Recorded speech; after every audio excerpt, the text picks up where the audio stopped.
चांदवड तालुक्यातील विटावे गावातील घटनेची तपशिलावर बातमी। चांदवड तालुक्यातील विटावे येथील एका अल्पवयीन मुलीवर झालेल्या अत्याचाराच्या प्रकरणात सरपंच विरुद्ध तसेच सहभागी असलेल्या इतर संबंधित व्यक्तीवर अनुजाती जमाती प्रतिबंध कायद्याअंतर्गत गुन्हा दाखल करण्यात आला। तपासात असलेल्या प्रकरणात मुलीची आजी यांच्यासह सरपंच, त्यांचे साथीदार आणि इतर संबंधित व्यक्तींवर आरोप करण्यात आलाय।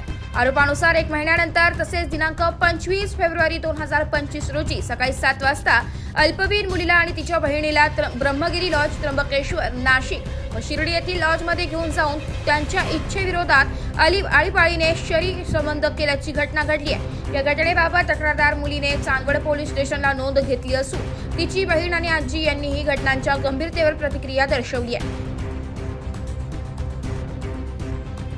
मुलीने सांगितले की नंतर तक्रारदार मुली व तिच्या बहिणीने आजी व सरपंच व त्यांच्या साथीदारांपासून दूर राहण्याचा प्रयत्न केला असता आजीने हाताच्या पट्ट्याने मारहाण करून दोघींना बळजबरीने घरात अडकवले।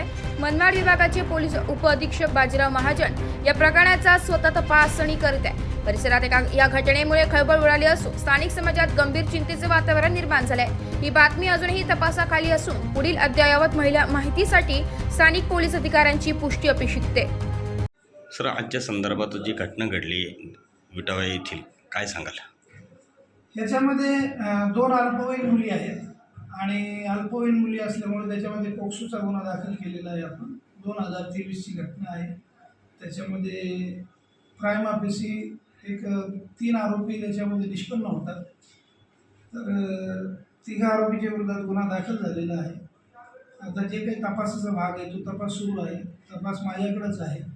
याच्यामध्ये आरोपी वगैरे अटक करून उद्या कोर्टापुढे आम्ही सादर करू। आरोपीचा पोलीस कस्टडी रिमांड घेतला जाईल आणि त्या रिमांडमध्ये त्याच्यानंतर जो काय तपासाचा भाग असेल तो पूर्ण करण्यात येईल आणि पूर्ण तपास झाल्यानंतर कोर्टामध्ये जेवढे काही आरोपी निष्पन्न होतील त्या सर्व आरोपींच्या विरोधामध्ये दोषारोपपत्र सादर करण्यात येईल। आता ह्या ज्या मुली आहेत, ह्या मुली दोघंही अल्पवयीन आहेत आणि ही घटना जी आहे ही 2023 ची घटना आहे। सर, त्या मुली अनुसूचित जाती जमातीच्या संदर्भामध्ये काय? बरोबर आहे। त्याच्यामध्ये ज्या मुली अनुसूचित जाती जमातीचा जो कायदा आहे, ॲट्रॉसिटी कायदा, त्या कायदा म्हणजे ॲट्रॉसिटी कायदा प्लस पॉक्सो असं दोघं याच्यामध्ये कलम लागलेले आहेत।